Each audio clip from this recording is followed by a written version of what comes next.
What's up guys, Mike here, the Detroit Borg with a look at the Google Chromebook Pixel. So this is famous for two reasons. One of them is the high resolution display, indicated by the Pixel name of course. This is the highest resolution display of any laptop on the market, beating Apple's own MacBook Pro with Retina display. Now this also has a very high price tag, which is the other feature we're talking about here. $12.99 gets you started. So at $12.99 you get 32 gigs, Wi-Fi only. If you want 64 gigs of internal storage, you have to upgrade to the $14.49 version, which also adds 4G LTE from Verizon. This is also designed entirely in-house. So this is Google's own design, Google's own product. They didn't partner with Samsung or Acer on this. So this is largely here to inspire other manufacturers to do better with their hardware. So instead of racing to the bottom to get to the cheapest hardware possible, Google has gone all out here to show you what you can do with the Chromebook experience. Now the Google Chromebook design is all about minimalism. In fact, it extends to the packaging. So all you see is the Google name on the top, and you see the hallmark feature or the signature feature of the Pixel, which is this sort of light bar. It's ornamental. You'll find this on the back of the laptop, and we'll show you that once we get it out of the box. Now you also won't find any of the specs indicated on the box, so let's go through some of those. So we have the Intel Core i5 processor powering this, so that's dual core running at 1.8 gigahertz. We also have 4 gigs of DDR3 RAM, and we have Intel's HD Graphics 4000 integrated GPU. Alright, so let's crack this open and see what we get. So we're just going to slice the plastic right here.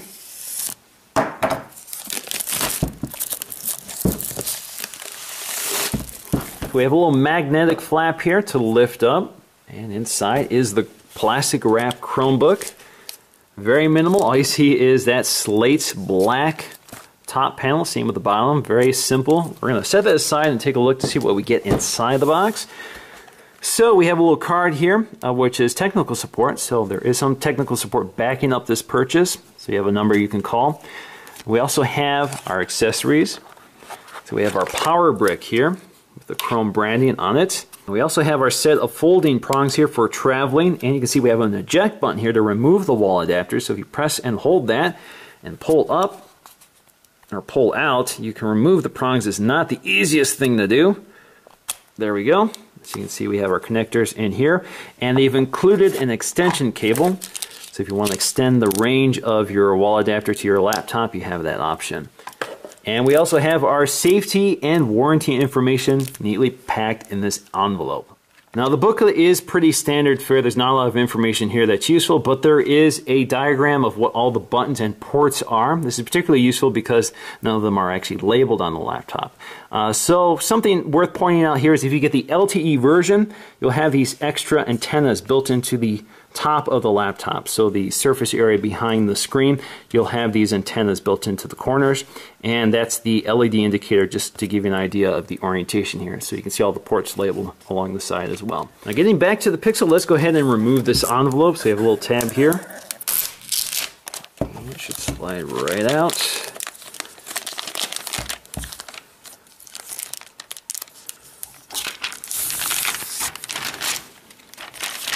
There we go.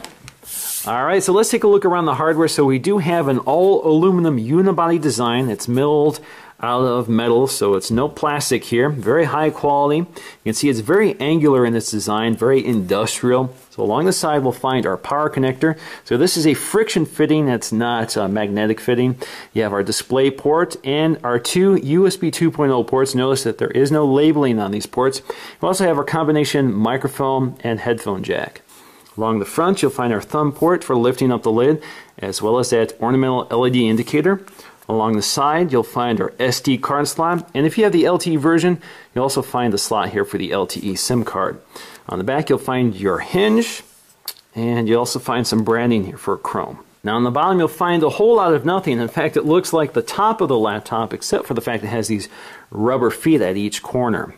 Now on the bottom you also find our FCC information as well as our serial number, and the fact that this was made in China, not the US like the Nexus Q, the other Google made product.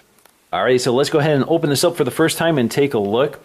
So you can see it's pretty reflective. The display is pretty reflective, although there are some anti-glare properties here, similar to the MacBook Pro with Retina display, but not quite as effective. Now you can see just how quickly it boots up. It's very fast. As soon as you open it up, it powers on for you. Now all I have to do is set this up for the first time. But before I do, I just want to talk about this display.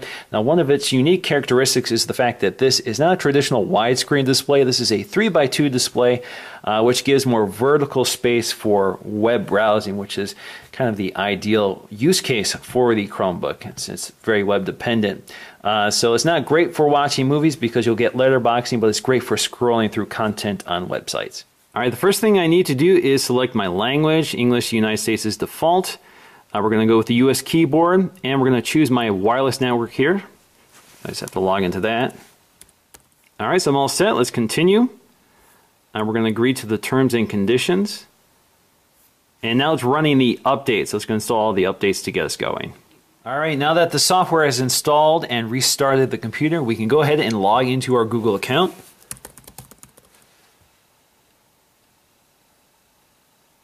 All right, so I'm logged into my Google account. It wants me to pick my picture to display for my accounts. I'm just going to go with my Google picture here.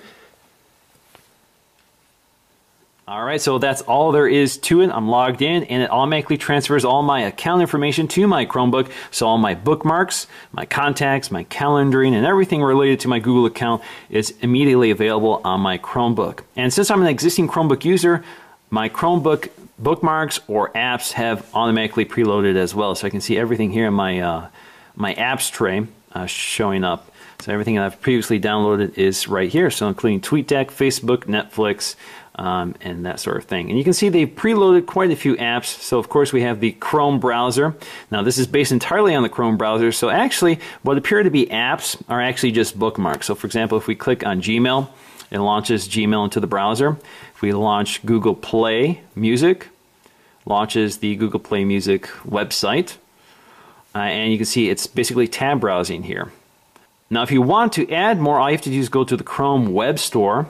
Again, opens up as a tab in the Chrome browser, and here you can add apps.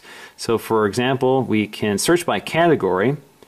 So we can see YouTube, which is already installed. You can see that check mark next to all of them indicating which ones I've already installed. Google Calendar. So we have Google Reader. We have Gmail Offline, which is offline email. You have games and that sort of thing. Picasa, Internet TV, and that sort of thing. So let's go ahead and install one. Let's start with the Dropbox. We're going to add to Chrome, add Dropbox, and there you go. So Dropbox is now available to me, and again it just opens up in the Chrome web browser. If you look in our taskbar here, you can see that tabs or websites that currently have open illuminate. So you can see that there's a little light underneath each icon indicating which one is open and available. So if I want to jump to them, all I have to do is hit them. So that's kind of like basically app switching. So if you, for example, if you're used to this experience on Mac OS X or Windows 8, it's very similar. So if you launch anything, again, you can see that light bar appears underneath each app. Now if you close anything, you can see they all disappear. Now as you can see, we have our desktop, and you can set your own wallpaper just by using two fingers as a right-click gesture on the trackpad. And here you go, you can select your own wallpaper. You can also select your own. So you can go to choose a file, and this will launch our file browser or our file manager. So here you can go to what we have downloaded to this computer. So we do have 32 gigs of storage, so you can save documents, or you can go right to Google Drive. And they do give you 1 terabyte of free storage when you get a Chromebook, which is good for 3 years. So they really intend for this to be sort of a cloud storage device. So even though you only get 32 gigs of local storage, you have up to 1 terabyte in the cloud. Now you can also modify how these apps behave when you open them. So if you right click, you have options to open as a regular tab, open as a pinned tab, open as a window, open maximized. You can also auto hide the launcher, so it will hide the launcher from view. And as soon as you move your cursor back down there, it will wake it up. So let's undo that. We also have other options here, such as deleting these apps. So if you don't want Dropbox here, again, right click, and you have the option to remove from Chrome. Remove, and there you go. Now you can also add apps to the launcher. So if you want Netflix in the launcher, just right click on Netflix and go to Pin to Launcher up here. And now you can see it's in your launcher. And again, you can move this around just by tapping and holding on the trackpad. Now, Chrome OS works because Google provides a lot of services for free. That includes Office suites like Google Docs. You have Google Docs, Google Sheets, which is an Excel equivalent, as well as Google Slides, which is a PowerPoint equivalent. You have Google Maps, Google Calendar, Gmail, YouTube, Google Search. You also have Google Drive, again, for that free online storage. In terms of windowing, we have several options here. So we can go to full screen mode just by maximizing it. We can also hover our cursor over the maximize, and we can do left justify or right justify, and we can do minimize. So that will minimize it to the task manager. Now we can also open several windows here. So if we don't want everything to be in the same browser, so for example, if we want our music in one window, just go to new window, launches it into a separate window. We can go to Gmail, launches that into another window, and we can continue launching other things in that window. So we have YouTube, we have search, and let's launch something else. Let's do Google Maps. So this allows us to, for example, keep Google Music in its own dedicated window, and we can minimize that. So for example, we want to play our music in the background and don't want to accidentally close it when we close our browser window. That's one way to manage that, and you can jump right to it just by tapping on it. Now, because this is a touchscreen, we can also interact with it. So, for example, let's go to full screen mode on our map here. And we can pinch in and zoom. We can scroll around. So let's go and pinch in on Michigan. Zoom out. You can zoom all the way in. You can also tap on anything here. So you can launch one of my bookmarks here for Amazon. We can go to Google Plus.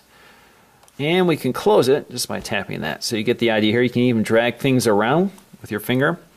Now, of course, you can also scroll through a website, and it has kinetic scrolling and everything like that. Now, what you can't do is pinch in and out to zoom. That's a behavior you're used to on things like a tablet. You can't do that here in this case.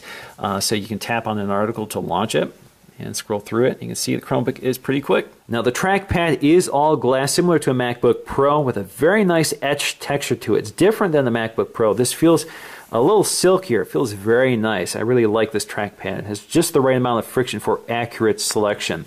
Now, the keyboard itself is redesigned or unique to the Chromebook.